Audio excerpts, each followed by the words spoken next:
Well, hey there, my name's Paul and we're looking for video games today. Where, you might ask? Well, we're going to Atlanta to find some of the best stores in Atlanta for video games. Let's check it out.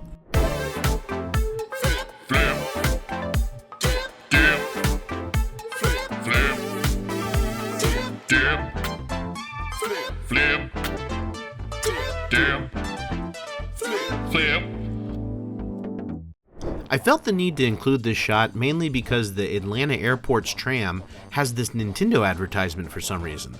I didn't ever get any clarity as to why, but it's pretty cool. First store I went to is called Games and Comics. I went about a year ago, but they didn't have any games there. I thought it was because it was around the time Dragon Con was happening. After walking around for a very short amount of time, I found out the games in Games and Comics is actually board games. So, I checked out some comics, then I got out of there. It's actually kind of funny. Most of the video game stores in the Atlanta area are nowhere near Metro Atlanta. They're north of Atlanta or south of Atlanta. So yeah, I had to drive through the worst traffic I've ever driven through. And I've driven through LA traffic and New York traffic. But it's a good thing I did because I trafficked my way to Steel Collectibles.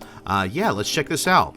I was here about a year ago for my nephew's wedding, and I didn't get a chance to come here. All I can say is I should have went then, but I'm really glad I went now. They had a whole bunch of N64 games, and a whole bunch of other games as well. In the general Atlanta area, most of the game stores are actually board game and card game stores.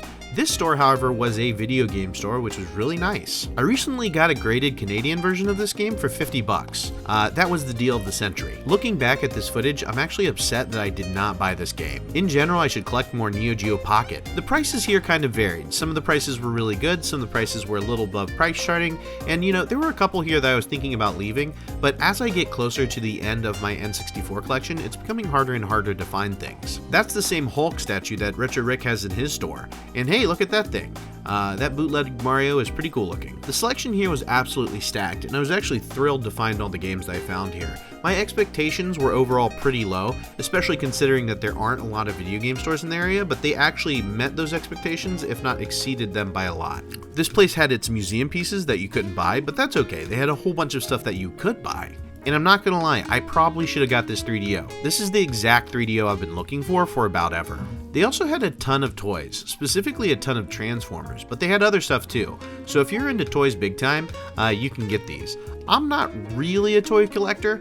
I like getting toys that are kind of cool, but I don't pay top dollar for toys. I just like going to garage sales and flea markets and just getting neat looking things. Speaking of neat things, this is the last copy of Nintendo Power. They had it sealed, so I picked it up. I've actually been going for a complete set for a while. I'm just a little bit closer. I ended up with quite a few things from this store. Near Atlanta, in a place where there seems to be almost a drought for video game stores, this place stands out as a hidden gem. That means I only have 44 games left until I have a complete US N64 set. Win Condition Games is on my short list of video game stores to go to near Atlanta. And let me tell you this, I'm very excited about it. Now right off the bat, they've got some bangers, but unfortunately I went here right after Christmas, so their stock was a little bit depleted. Yokai Watch 3 is so expensive, but yeah, that's about the going rate. Technically, that's a good deal. It's cheaper than price charting. This is another very expensive high-ticket item, but again, this is a great price. I think that's what I like about this place. It has a very high-end selection and a very low-end selection, and the high-end selection is actually very well priced. Extremely high-ticket items very often end up being unintentional museum pieces at stores because just nobody wants to drop $1,000 on just like a random thing. I'm going for a complete US N64 set, but the reason I'm doing that is because I want to test most of these games on a analog 3D one day. And I like the idea that if I ever want to play any N64 game, I just can. They don't have any US games I need, but it's cool to see these Japanese ones. Like this one right here, this is Turok. Legend of the Mystical Ninja is also an extremely classic Super Nintendo game, but I do have this N64 version of it. And I'm not sure why, but this store had a bunch of S-Class PS2 games. It's absolutely bonkers. If you're looking for rare games in Georgia, this might be for you. I didn't show this, but they have a ton of cards and games here too. I didn't see too many video game stores in Atlanta, but I gotta say Atlanta's really cool for a number of other reasons. So yeah, you should still visit Atlanta, but maybe not for a hotspot for video games. Hey, just so you know, I make a lot of these long form and short form videos, so if you give it a like, a subscribe, or if you tell your friends about it, anything would be appreciated. Thank you so much for watching, and I hope you follow me if you want to see more videos like this.